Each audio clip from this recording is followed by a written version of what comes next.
L'heure de pointe, David Torchala. Bonjour et bienvenue dans l'heure de pointe, le magazine de société sur Radio Présence. Bonjour Delphine Pereira. Bonjour David, bonjour à tous. Vous êtes journaliste pour le groupe La Dépêche du Midi, la Nouvelle Toujours. République. Toujours. Oh ouais, et puis aussi chroniqueuse pour cette émission qu'on aime beaucoup sur Radio Présence. Aujourd'hui, on va parler de l'hôtellerie de Lourdes. Pour en parler, évidemment, nous avons notre invitée qui va nous accompagner pendant cette émission, c'est Nathalie Jarraud. Bonjour Nathalie. David, bonjour à tous. Nathalie, il faut dire, Nathalie Jarraud, vous êtes docteur, vous venez de soutenir une thèse, vous êtes docteur en sciences de gestion, vous avez soutenu votre thèse assez récemment à l'Université de Pau et des Pays de la Dour sur notamment le déclin d'une destination touristique à l'aune de la Covid-19, l'analyse et perspective pour le secteur de l'hôtellerie. On va parler du cas de Lourdes avec vous. Delphine, vous le savez, Lourdes est quand même connue pour son hôtellerie. Tout à fait. Il paraîtrait que nous sommes la deuxième ville hôtelière après Paris. Alors ça, on va vérifier avec vous, Nathalie. Tout à fait. Est-ce que ça, c'est vrai ? Vous avez raison. Parfait.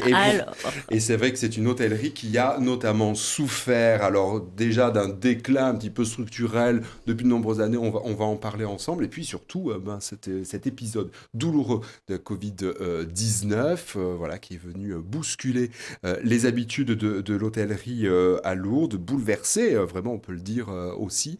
Et donc, vous avez fait vos recherches et ainsi jusqu'à l'année 2021. Et puis, depuis, les choses avancent et les choses évoluent. On va en parler ensemble. Mais d'abord, une première question, Nathalie Jarraud. Comment arrive-t-on à soutenir une thèse sur l'hôtellerie de Lourdes ? D'où vous est venue cette inspiration ? Oula. Alors, inspiration. En fait, c'était un besoin, je crois, puisque au moment où j'ai commencé la thèse, la recherche a été faite sur 2 ans, 2019-2021. Ensuite, il y a eu 2 ans d'écriture. Mais entre 2019 et 2021, j'étais directrice marketing et développement touristique de l'Office de tourisme de Lourdes. Et donc, j'ai eu un besoin de comprendre le territoire, de comprendre le terrain, les problématiques, les enjeux, et pour pouvoir proposer des solutions pour développer touristiquement le territoire. Donc, immersion totale dans le quartier des hôtels de Lourdes, c'est ça ? Exactement. Donc, d'où la recherche et le besoin d'aller comprendre le phénomène. Et d'un point de vue scientifique, pour vraiment adapter et avoir des solutions qui fonctionnent, en fait. D'où la science de gestion, qui sont applicables directement dans l'entreprise. Donc, une étude qui a commencé en 2019, donc il n'y avait pas de Covid. C'était le grain de sable qui est venu s'ajouter à déjà un déclin qui était un petit peu amorcé. Et donc, vous avez dû travailler aussi là-dessus, prendre en compte ce paramètre-là. Tout à fait. Alors, fin de 2019, année scolaire, donc inscription en thèse en novembre. Donc, date de Covid, début tout de suite. Donc, le début, la première année d'une thèse, et en général, elle correspond à une recherche de l'état de l'art, c'est-à-dire toute la littérature scientifique, ce qui a été produit sur le déclin, sur le tourisme, sur l'hôtellerie. Donc, c'est vraiment, on lit beaucoup. Alors, on lit, on fait des résumés, on écrit, on essaie de se souvenir. Bon, c'est vraiment assez intense, mais c'est tout ce qui est l'état de l'art. Et donc, pendant cette année, jusqu'à donc 2019, été 2020, où là, on était Covid. Et d'où l'évolution du titre. En effet, j'allais travailler sur le déclin de la destination touristique, et j'ai introduit ce phénomène de Covid au milieu. Ça veut dire quand même, vous êtes passionné sur ce sujet, parce que vous avez quand même consacré une grande partie des années précédentes. Alors, une grande partie de ma vie, parce qu'on a des cours là-dessus à l'université, parce que quand on est chercheur, en fait, on ne fait que ça. Et une partie de sa vie sociale, enfin, toute sa vie sociale, en fait, est supprimée. Alors, surtout quand on travaille à temps plein et qu'on fait sa thèse à temps partiel. Donc oui, en effet, c'est une grande partie de ma vie c'était toute ma vie. On voit quand même un sourire, ça doit être un soulagement que de soutenir sa oui, thèse. Non. Oui, non, parce que le chercheur, vous avez utilisé le terme de passionné, un chercheur c'est passionné. Et je le suis toujours et je fais toujours de la recherche, donc sur d'autres sujets, mais toujours liés au tourisme. il faut être passionné. On ne peut pas se lancer dans un sujet aussi méticuleux avec de la recherche, c'est un travail de fourmi, si on n'aime pas ça. Et justement, comment on procède? Parce qu'il faut se dire, on va aller rencontrer des gens, on va aller discuter avec eux, voir comment ils travaillent. Et il faut un fil conducteur qui doit être au top. Alors oui, pour avoir ça, on a en fait des directeurs de thèse. Donc j'en profite pour remercier Olivier Bessier et Jacques Jossot, mes co-directeurs, qui m'ont guidée en fait. Et alors le fil directeur, on l'a travaillé ensemble, mais c'est vrai qu'ils m'ont aidé là-dessus. J'ai oublié le début de la question, j'allais rebondir dessus. Parce qu'en fait, la question, c'est comment on s'y prend, comment on démarre. On imagine qu'une thèse, c'est forcément une pile, une pile de pages, mais il faut aller au contact. En fait, comment on démarre? Oui, vous aviez parlé de... Tout à fait, ça y est, ça revient, merci David. Du contact humain. Alors, il y a plusieurs types de thèses, mais on va simplifier. Il y a l'analyse quantitative. On travaille sur des chiffres, je simplifie, je schématise. Oui. Et l'analyse qualitative, où en effet, là on rencontre, il y a de l'humain, on travaille sur des discours et des entretiens. Et donc, en général, quand on explique des phénomènes, ce qui était ma recherche, on est sur une recherche qualitative. Et donc, il y a l'humain, et ça, c'est cette partie aussi qui m'a passionnée, parce qu'on va à la rencontre des gens. On essaye de comprendre leurs problèmes. Alors, ils attendent aussi des solutions et on essaye de leur apporter des solutions. Mais d'abord, on ne peut pas apporter de solutions adaptées si on n'a pas bien compris le problème. Donc, il y a toute cette partie humaine d'entretien qui est très lourde en termes de temps parce qu'elle est chronophage. Je suis allée voir les 137 hôtels de Lourdes à l'époque, donc en 2020. Ah oui, c'est énorme. Mais c'est aussi la partie la plus riche parce qu'on a des échanges absolument incroyables. Comment on fait quand on travaille sur une thèse? En fait, on aménage un espace à la maison là pour être au calme. On travaille avec un laboratoire. Comment ça se passe en fait? Il y a les deux. On est rattaché, donc en effet, par rapport à l'université, on est rattaché à un laboratoire. Donc moi, je suis rattachée au laboratoire TRI. C'est Transition énergétique et environnementale, donc qui est à Pau. Et je peux aller au laboratoire puisque j'ai un bureau qui m'est dédié au laboratoire. Mais je peux aussi, et j'ai fait les deux, surtout chez moi puisque j'habite à Lourdes, c'est quand même une petite heure de Pau. Donc j'ai privilégié le travail à la maison, c'est-à-dire qu'en effet, on pousse une partie de la chambre ou du salon et on en fait un bureau. D'où on n'a plus de vie sociale parce que même à la maison, on n'a vraiment plus de place. Alors maintenant, au laboratoire, il y a certainement une porte avec cet écriteau « Docteur Nathalie Jarraud ». Ça doit vous rendre fière? Alors, fière, oui. Après, c'est un titre. C'est plutôt la recherche et le temps que j'y ai passé qui m'a intéressée. Le titre, c'est l'accomplissement, mais ce n'est pas le plus intéressant. Et alors, vous avez été reçu comment? Parce que peut-être que vos interlocuteurs ne connaissaient pas, enfin, n'appréhendaient pas ce que vous attendiez d'eux. Donc, vous vous êtes présenté et vous leur avez expliqué ce que vous vouliez faire? Alors, question très intéressante qui me fait penser à la méthodologie que j'ai utilisée. Parce que j'étais praticien-chercheur. Alors, c'est un mot un peu scientifique. Praticien-chercheur, c'est celui qui fait de la recherche sur le terrain empirique sur lequel il travaille. Il est professionnel. Et c'était mon cas. Alors, on a là aussi l'état de l'art qui dit « c'est très bien », puisque le praticien-chercheur a accès à beaucoup plus de choses. Des données statistiques, par exemple, à l'Office de tourisme, j'avais accès qui sont fiables. Par rapport à certaines données, on n'est pas sûr que ce soit les bonnes. C'est aussi, et je reviens à votre question, ça m'a permis d'ouvrir les portes, puisque je me suis présentée, c'était très clair, je me suis présentée en tant que directrice marketing de l'Office de tourisme, et faisant une thèse. Et donc, aujourd'hui, je venais avec ma casquette de doctorante voir les hôteliers. Mais le fait de travailler à l'Office de tourisme avait plus de valeur aux yeux des hôteliers, à tort ou à raison, ça c'est un autre jugement, c'est pas la question du jour, mais avait plus en tout cas d'impact aux yeux des hôteliers que le doctorant qui fait son étude. Ils pouvaient identifier plus facilement que si quelqu'un appelait, leur disait « je fais une thèse ». Je veux tout savoir sur votre établissement. Ça peut effrayer. Je comprends. Tout à fait. Et donc, j'ai été très bien reçu dans l'ensemble. Ça a été alors pas une surprise, ah, c'est bizarre, je sois reçue, mais c'est vrai qu'en général, tous, on est, ouh là là, on fait une étude, on va me poser des questions, j'ai une enquête, il va falloir que je réponde, ça va prendre combien de temps? On est tous un peu comme ça, donc je pensais avoir beaucoup de refus, et en fait, non, j'ai été très bien accueillie. J'ai eu quelques refus, des personnes qui ont pris peur, j'ai eu, je cite un verbatim, lourde, c'est petit, ça parle.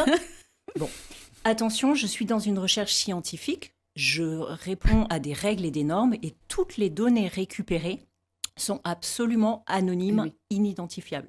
Oui, Donc, c'est ça la différence voilà. avec vous, Delphine. Vous, quand on vous parle, forcément, il y a un article. C'est qui est dans le journal le publié, lendemain, hein. C'est dans le journal, tandis que c'est pas le même travail que fait Nathalie Jarraud. Vous avez parlé évidemment du déclin de l'hôtellerie à Lourdes, alors au regard plutôt des années 90, et vous dites que dans votre thèse, qu'en seulement 20 ans, l'hôtellerie de Lourdes est passée de 3,5 millions de nuitées à 2 millions aujourd'hui.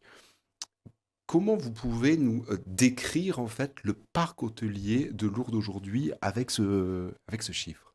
Avec ce chiffre. Alors, ce sont des nuitées. Attention, donc ça ne veut pas dire que la fréquentation de Lourdes a chuté d'autant, d'une Les part. nuitées, c'est-à-dire le nombre de nuits passées sur place. Passées c'est sur ça? place. Donc, on a toujours beaucoup de personnes qui viennent à Lourdes, qui restent à la journée, qui dorment à Pau, on peut imaginer beaucoup de choses chez des amis. Mais donc, ça ne veut pas dire que la fréquentation a chuté d'autant, d'une part. Et d'autre part, ce qu'il est important de noter, c'est que, en fait, on avait aussi des gens qui restaient plus longtemps, des pèlerinages par exemple, qui venaient sur une semaine et qui sont aujourd'hui sur 3 jours, sur 4 jours. Donc, qui diminue le nombre de nuitées dans l'hôtellerie également. Aujourd'hui, quand on regarde la ville de Lourdes avec un peu de hauteur, alors est-ce que c'est vraiment la deuxième ville hôtelière de Lourdes? D'ailleurs, tout à l'heure, on se posait la France, de question France. de France. C'est une discussion ou Alors, pas? c'est... Mythe ou réalité? Tiens, d'ailleurs, c'est Avec Nice, ils sont un petit peu... C'est Nice, c'est Lourdes, c'est l'un, vrai. c'est Nice, il y a l'autre. l'agglomération de C'est Nice aussi. en termes de capacité, donc en termes de nombre de lits. Ah oui, d'accord. Voilà, aussi. Il y a Donc, combien de qu'est-ce que- lits à peu près à Lourdes disponibles? Enfin, en tout cas, au moment où vous faisiez les recherches, c'est des dizaines de milliers de lits en fait. Hein, c'est 20 000. Ah oui, 20 000, ouais. C'est ça, c'est 20 000 lits. Ah oui, donc ça veut dire que finalement, chaque Lourdais, si avait envie de dormir à l'hôtel, il y aurait finalement de la place Tout à fait. pour le même nombre d'habitants et peut-être même plus. Par contre, effectivement, il dépend des jours et des mois de l'année quand on va à Lourdes, mais on voit aujourd'hui des établissements fermés. Qu'est-ce que ça veut dire selon vous? Alors, établissement fermé, il y a l'hôtellerie, certes, il y a aussi des magasins. Ça, il faut... c'est le signe du déclin de la destination. Et c'est un cercle vicieux aussi, puisque c'est moins attractif. Donc, les gens, l'année suivante, ne reviennent pas. Bon, c'est tout un cercle. Mais tous ces hôtels fermés, il y a plusieurs raisons. Alors, il y a moins de clients, donc d'une part. Et puis, il y a aussi l'hôtellerie lourdaise, ça date depuis longtemps. Et donc, beaucoup de personnes qui sont arrivées, des familles qui soit n'avaient pas d'enfants, soit ne voulaient pas, les enfants ne voulaient pas reprendre, ou eux ne voulaient pas forcément vendre à leurs enfants et autres. Et donc, en fait, des hôtels qui sont restés à l'abandon, on peut dire ça, puisque pour certains, c'est le cas, et qui n'ont pas de repreneurs, en fait, aujourd'hui.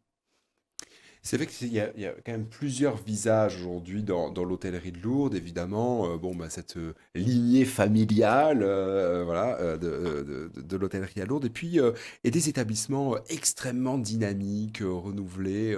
Il y a quand même une grande diversité. Ça, vous avez su le mesurer? Alors oui, et puis ça se voit, ça c'est extraordinaire. C'est ça qui fait la richesse de l'hôtellerie lourdaise, d'avoir une telle diversité. Alors en termes de gamme, hein, puisqu'on va du 0 aux 5 étoiles tout simplement, mais aussi en termes de, vous l'avez dit, dynamisme. Il y a aussi tout ce qui est familial. Il y a des hôtels qui sont haut de gamme, mais qui ont toujours cette idée de quand vous venez dans mon hôtel, c'est comme à la maison, on est une famille, et indépendamment du nombre d'étoiles.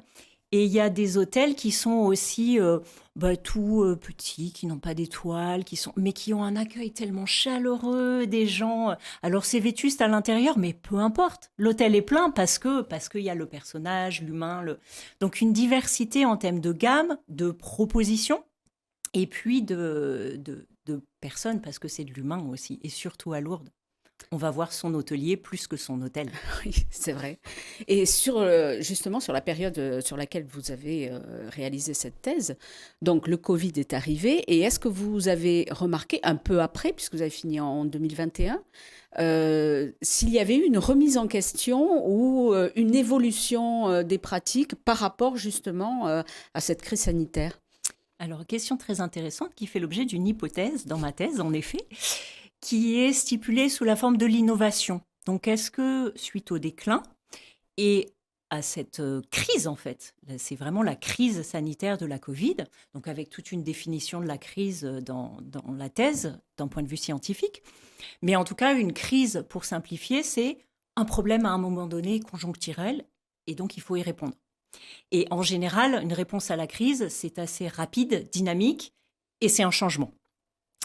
Et là, en 2021, en tout cas, au moment des entretiens qualitatifs qui ont été beaucoup plus longs, où j'ai passé parfois 2 heures avec chaque hôtelier, pour simplifier, en règle générale, il n'y a pas de remise en question directe. Bien évidemment, là encore, on est sur de la diversité. Il y en a oui, il y en a non. Mais en Qu'est-ce que vous règle voulez dire générale, quand il n'y a pas de remise en question? Parce que c'est vrai que, bon, comme partout, mais on a ce souvenir quand même dans les journaux de voir une ville fantôme pendant la crise Covid, rideau de fer partout, plus de personnes à Lourdes. Et vous dites pas de remise en question parce que qu'est-ce que ça veut dire en fait? parce qu'il y a une confiance dans le système en fait du pèlerinage et donc une attente, et donc le non remise en question va avec l'attente, une attente que ça revienne, je cite un verbatim, ça revienne comme avant. Donc une confiance dans le pèlerinage, de toute façon la Covid ce sera terminé, c'est conjoncturel, ok, et donc ça va revenir comme avant, on aura nos groupes de pèlerinage et ils vont revenir et on n'a pas besoin de faire quoi que ce soit, ça ne va pas changer. Donc Bah, c'est juste une parenthèse, on Tout à attend fait. et on recommence derrière. Pour certains, ça a été, et j'ai donc l'autre cas, c'était bien cette crise, là encore je simplifie, puisque ça nous a permis de réfléchir, ouais, de nous poser, ouais. et de se dire que en fait, notre système de pension complète, tout compris, c'est peut-être pas très lucratif et on va peut-être imaginer autre chose. Donc on a vraiment les deux où c'est bien, je me suis posée, ou alors, ben non, on va attendre que ça revienne et tout va bien se passer. Nous sommes dans la deuxième partie de l'heure de pointe sur Radio Présence, toujours avec Delphine Pereira. Ça va Delphine? Je ne suis pas partie, j'attends la suite. On attend la suite. Oui. Vous qui êtes journaliste à la Dépêche du Midi, La Nouvelle République, évidemment, c'est un sujet qui est intéressant et on le traite avec Nathalie Jarraud. Ça va toujours, Nathalie? Toujours très bien. Vous êtes docteur en sciences de gestion et vous avez soutenu une thèse que vous venez nous présenter, un pavé, mon Dieu, si vous voyez l'image, un pavé, vraiment une étude sur le secteur de l'hôtellerie de Lourdes, avec ben voilà, un constat un peu difficile. En première partie, on parlait beaucoup de déclin bon, structurel depuis de nombreuses années, et puis surtout cette crise de la Covid-19 qui a vraiment bouleversé les habitudes, voilà, et passé, et puis en même temps, certainement accéléré aussi, on va le voir avec vous, un certain nombre d'innovations. Pour autant, à Lourdes, on ne peut pas dire malgré tout que l'hôtellerie est en déclin. On y voit quand même un certain dynamisme. Comment vous voyez ça? On a parlé tout à l'heure d'hôtels fermés, d'hôtels actifs. Il y a quand même une grande diversité dans l'hôtellerie quand on la regarde aujourd'hui à Lourdes en 2025. Oui, tout à fait. Il y a une grande diversité, donc on le disait en termes d'étoiles de gamme, etc. En termes de personnes, humains, il y a aussi en termes de taille, puisque il y a des hôtels qui ont 300 chambres et il y a des hôtels qui ont 10 chambres. Donc ça c'est très important parce que ça permet d'accueillir différents types de clientèle. Et puis, il y a un dynamisme, on parlait d'innovation. Une partie de la thèse a été réalisée sur l'innovation technologique, puisque j'ai travaillé sur la transition numérique. Et là, la Covid a été un accélérateur incroyable de ça. Et qu'on le veuille ou non, une entreprise a dû se numériser à ce moment-là.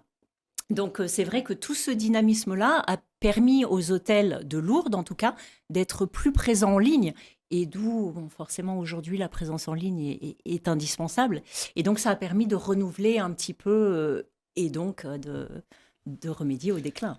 Et c'est quelque chose que les hôteliers appréhendent bien. Ils sont à l'aise justement avec tout ce qui est réseaux sociaux, sites internet de leur établissement, parce qu'il a fallu s'y mettre un peu vite des fois. Et c'est pas toujours évident. Oui, alors à l'aise, en effet, je n'utiliserai pas forcément ce terme. Mais après, il y a plusieurs solutions. Il y a ceux qui sont vraiment pas à l'aise et qui sous-traitent. Pourquoi pas? Et donc après, le client final, le consommateur, il voit les réseaux sociaux et que ce soit lui réellement l'hôtelier ou une autre personne, notamment une agence de communication qui le fasse, on ne voit pas la différence. Ou alors, il n'est pas à l'aise et il veut comprendre et il veut s'y mettre. Et donc là, il y a eu des formations, plusieurs qui ont été proposées sur le territoire. Et puis des formations en ligne, il y a des MOOC, il y a plein de choses gratuites aujourd'hui. Et il y a des hôteliers qui s'y ont mis. Moi, je ne me sens pas à l'aise, donc c'est une des manques de compétences en numérique, en fait. Un des critères qui est ressorti de l'analyse, en tout cas.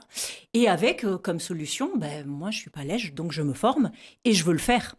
Aujourd'hui, c'est vraiment une nécessité parce que c'est quand même un autre métier. Quand on est hôtelier, en fait, le travail, c'est quand même d'ouvrir son hôtel, de proposer de belles chambres, proposer de bons repas, etc.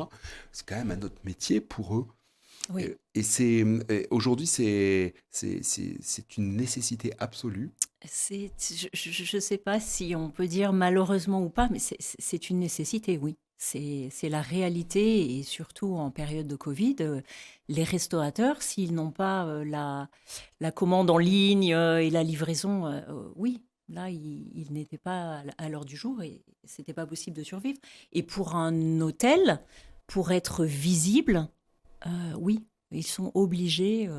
Oui. Et donc C'est une obligé obligation. quelque part d'entrer aussi dans un terrain aussi concurrentiel parce que à la fois quand on est à Lourdes, évidemment les hôtels sont tous plutôt les uns à côté des autres, donc vu le flux on se dit voilà, on peut toujours trouver une chambre vide. Aujourd'hui ça veut dire aussi des compétences marketing, quoi. Finalement, il faut aussi se positionner en prix, en attraction, etc. C'est pas facile, ça non plus, pour un hôtelier. C'est compliqué. Alors, c'est compliqué si on n'a aucune notion, mais en fait, on a toujours des petites notions personnelles parce qu'on a tous, à titre personnel, un compte Facebook, un compte X maintenant. Et donc, on sait un petit peu comment ça fonctionne. Et après, on n'a pas besoin d'une connaissance. Alors, je reviens, attention, au contexte de Lourdes où on est principalement dans des pèlerinages.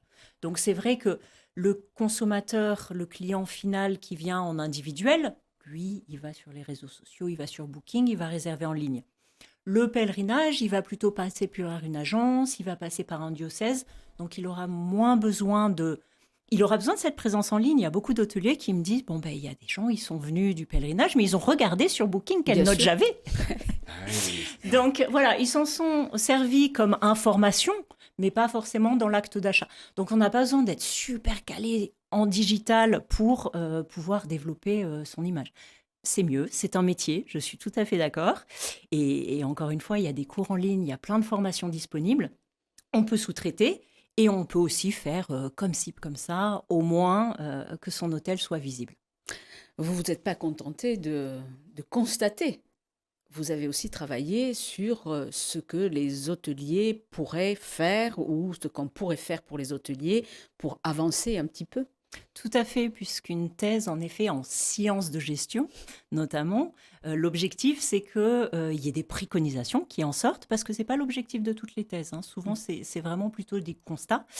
Et donc, en sciences de gestion, on est plutôt sur, on fait un constat et on fait des préconisations. Alors, attention, je ne prétends pas résoudre tous les problèmes de l'hôtellerie à Lourdes. Mais c'est vrai qu'avec l'analyse et une prise de recul, j'ai pu faire un certain nombre de préconisations qui pourraient, pour certains, encore une fois, ce n'est pas adaptable à tous les hôtels, et certains les piocher dans la préconisation 1, la 2, la 3, et pour pouvoir... Alors, par améliorer. exemple, une préconisation. Alors, attention, ce n'est pas encore publié. Préconisations, recommandations, idées, pistes de solutions. Hein. On va donner toutes ces idées-là. Mais on revient à des données marketing, en fait, qui seraient la segmentation, par exemple. Je vais en prendre deux, la segmentation et l'externalisation. Alors, la segmentation, tout le monde le fait plus ou moins en termes dans son hôtel. Il a une clientèle axée pèlerinage et une clientèle axée sport et vélo, par exemple. Donc, ils ont segmenté leur clientèle. Mais moi, je parlerai plutôt d'une segmentation au terme global de toute l'hôtellerie lourdaise. Ça leur permettrait d'avoir un hôtel qui est vraiment spécialisé pèlerinage, parce que c'est un outil de travail adapté, un hôtel de 300 chambres qui fait du groupe très bien. Et cet hôtel sera moins adapté pour le vélo, par exemple, ou éventuellement la clientèle de couple qui vient pour la Saint-Valentin. C'est moins cocooning, un hôtel là. Et l'autre hôtel sera segmenté et spécialisé pour un autre type de clientèle. Et donc, ils ne se feront pas la guerre, en tout Et cas ça, moins vous la pensez guerre qu'en sur fait, des... Lourdes est capable de proposer en fait toute cette diversité-là? Ça va avec une autre, tout à fait, toute la diversité, oui. Et ça va avec une autre de recommandations qui est la collaboration et la coopération. Ah oui, entre hôtels. Entre hôtels, pourquoi pas? Aujourd'hui, il existe quand même des représentations aussi syndicales, des groupements hôteliers. Est-ce que vous avez pu les interroger? Quels sont un peu leurs regards aussi sur l'activité, puis leur rôle aussi, enfin, c'est peut-être pas forcément aussi le lieu de recommandations non plus de leur part. Moi, je m'interrogeais en tout cas sur la qualité, parce que je crois que quand on vient à Lourdes, forcément, on n'attend pas non plus une prestation de station balnéaire avec les pétales de rose sur le lit. Je sais pas, je vais pas trop souvent à l'hôtel. Mais enfin bon, on n'a pas forcément envie d'avoir la coupe de fruits dans le... non, parce qu'en fait, on vient aussi en pèlerinage dans un lieu évidemment modeste, connu et pour quelque part une expérience aussi de dépouillement personnel, mais finalement, malgré tout, la qualité doit être au rendez-vous. Est-ce que dans les standards d'accueil de l'hôtellerie, est-ce que la qualité a baissé? Est-ce que c'est un objectif d'augmenter la qualité? Enfin, qu'est-ce que vous avez pu mesurer? Alors, ça dépend des clientèles, en fait. Et c'est vrai, vous dites, on n'attend pas forcément les pétales de rose et tout, mais la consommateur, en règle générale, dans le tourisme, demande de plus en plus de qualité. Et ça, les hôteliers le voient, puisqu'ils disent, mais les clients sont de plus en plus exigeants. Le terme exigeant est revenu très souvent. Donc, pour pallier à ça, l'hôtel et l'hôtelier doit forcément augmenter sa qualité. Et augmenter la qualité, ça peut aller avec l'outil de travail, soit on fait des travaux, on modernise, on modifie. Ça peut être avec du service aussi, on ajoute des services, des locations de... Plusieurs hôtels louent des voitures, des scooters électriques. On reste dans un tourisme durable, n'est-ce pas? Et ça peut être aussi dans l'humain, dans la présentation. Il y a beaucoup de choses. Ce que je veux dire, c'est qu'on n'augmente pas la qualité forcément avec de l'investissement financier. Il y a beaucoup de travail qui peut être fait sans augmenter le budget. Et vous parliez tout à l'heure de collaboration entre hôtels, et ça peut concerner aussi les repas. Tout à fait. L'autre, je voulais parler de la segmentation et de l'externalisation. Et en effet, en termes de collaboration restauration, c'est une donnée qui est revenue très souvent. L'hôtelier à Lourdes a des difficultés. Alors, des difficultés, c'est juste, c'est compliqué, ça coûte cher et ça prend du temps de faire manger tous ces groupes. C'est une demande des pèlerinages aujourd'hui qui ont besoin du tout compris et de ne pas se poser de questions. Mais ça ne veut pas dire que l'hôtelier doit fournir ça. Ça peut être une cuisine centrale, ça peut être un hôtel sur 3 qui s'occupe de la restauration. Il y a plein de choses à penser, mais pour que chaque hôtel n'ait pas à supporter le coût, c'est vrai qu'en ressources humaines, avoir un chef cuisinier, c'est difficile, c'est compliqué, il y a beaucoup de turnover. Donc pourquoi pas externaliser cette partie restauration? Ça n'empêchera pas l'hôtelier de vendre le tout compris, mais ce sera une partie qui est externalisée. Et pareil, cuisine centrale, on peut imaginer que le consommateur, le visiteur va dans la cuisine, On peut imaginer que la cuisine livre l'hôtelier. Il y a plusieurs choses à mettre en place. On voit vraiment que ce travail de thèse que vous portez, Nathalie Jarraud, sur le secteur de l'hôtellerie va loin et aussi dans la recommandation quasi stratégique aussi pour le développement de l'hôtellerie. Est-ce que vous pensez que le Covid finalement a été un stimulus pour se dire, voilà peut-être aussi une opportunité de voir l'activité hôtelière un peu héritière aussi du 19e siècle, de la voir autrement et est-ce que vous pensez aujourd'hui que les hôteliers d'aujourd'hui, de 2025, sont prêts aussi à ce changement? Alors, qu'il soit prêt ou pas, en fait, la Covid, elle a modifié le comportement du consommateur et du visiteur. Et donc, c'est là que l'hôtelier doit s'adapter. Et donc, c'est surtout là-dessus que, oui, la Covid a modifié le comportement du consommateur et donc, forcément, va modifier l'adaptation de l'hôtellerie. Pour vous, peut-être Justement, une autre 4 ans après, après la thèse, la radiographie de Lourdes, comment vous la voyez? Parce que vous êtes toujours, de toute façon, à Lourdes, vous suivez toujours un petit peu ce qui s'y passe dans les hôtels, etc., pour peut-être une suite ou quelque chose comme ça. Mais comment vous voyez cette image?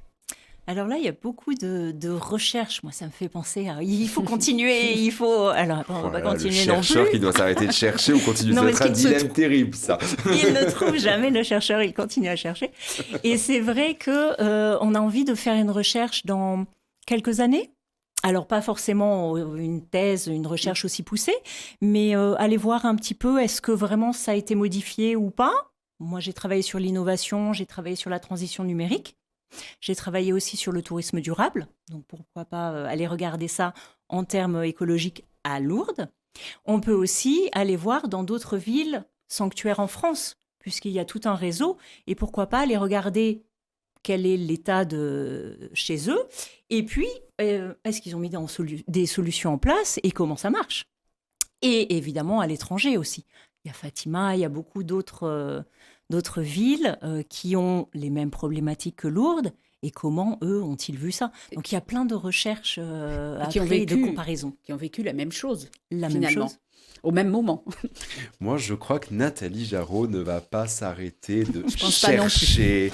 Merci Nathalie Jarraud, vraiment d'avoir pris le temps, vous qui êtes docteur aujourd'hui en sciences et gestion, voilà, puisque nous honorez en venant nous visiter juste quelques jours après avoir soutenu votre thèse, qu'on espère sera bientôt publiée. À un moment, ça se publie, les thèses. Oui, tout Bon, à ça fait. va Alors arriver. l'université est en train de vérifier, il y a plein de choses à oui. vérifier, normes, et elle sera publiée dans les, alors peut-être pas semaines, mais dans les mois qui viennent. Ah ouais, quel travail à On vous l'université. tiendra au courant. Ah oui, bon, l'université de Pau et des pays de l'Adour, vraiment, merci. Ça fait du bien de voir que chez nous, il y a aussi de bons penseurs et de bons chercheurs sur des... Voilà, si une thèse n'est pas non plus toujours accrochée, suspendue dans le temps. Là, on est vraiment dans le concret. Merci d'avoir pris le temps pour nous, auditeurs de Radio Présence, de nous avoir expliqué ça. Et puis, nous, on continue notre émission la semaine prochaine. On s'arrête un petit peu. Hein? Quand vous voulez. Ok, et, ça nous laisse le temps de vous chercher, de vous dénicher encore une fois de super invités. Voilà, on va lui faire un petit coucou à Anne qui n'a pas pu venir aujourd'hui. Oui, Anne Deslois, oui, vraiment, portez-vous bien, Anne. On espère vous retrouver très très vite. À Et bientôt. merci pour l'invitation. Allez, à bientôt.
L'heure de pointe, en partenariat avec la Nouvelle République des Pyrénées, Philippe Subercase.